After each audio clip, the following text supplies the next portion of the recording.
സുജയ വല്ലോ അറിയാമോ? അരുൺകുമാർ പറയുന്ന ഓരോ വാക്കുകൾ കേട്ട് പഠിക്കുക. അരുൺകുമാർ നിന്നെ പോലെ വെറുതെ കിടന്ന് അലയ്ക്കുന്നില്ല. അരുൺകുമാർ പോയിന്റ് ആയിട്ട് കൃത്യമായിട്ടാണ് വാക്കുകൾ പറയുന്നത്. ആ വാക്കുകൾ കേരളത്തിൽ ജനങ്ങൾക്ക് മനസ്സിലാവും.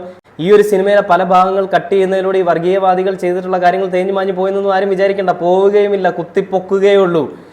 പേടിക്കാൻ ഇനി ഇരിക്കുന്നതേ ഉള്ളൂ BJPക്കും RSSന് സംഘപരിവാറിന് എല്ലാ സംഘടനയിലുള്ള അവന്മാർക്കും.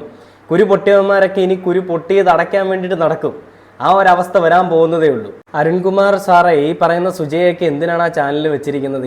ഇമാതിരി ഈ പറയുന്ന വിഷം തീണ്ടിയ സംസാരവും വിഷം തീണ്ടിയ മനസ്സുമായിട്ടൊക്കെ എന്തിനാണ് അങ്ങനെ ആ ചാനലിൽ? ഇവർക്ക് BJPയിൽ അവരെ സപ്പോർട്ട് ചെയ്ത് എന്ത് തന്തയില്ലായ്മ ചെയ്താലും അതിനെ സപ്പോർട്ട് ചെയ്യാനാണെന്നുണ്ടെങ്കിൽ BJP പോയിട്ട് നേതാവായിട്ട് അങ്ങ് നിന്നാൽ പോരെ. ആളം വിടുന്നത് കേൾക്കുമ്പോഴേ നല്ല യോഗ്യതയുള്ള ഒരാളാണ്. ഇവർ ചാനൽ ചർച്ച ചെയ്തിട്ടൊന്നും ആവശ്യമൊന്നുമില്ല.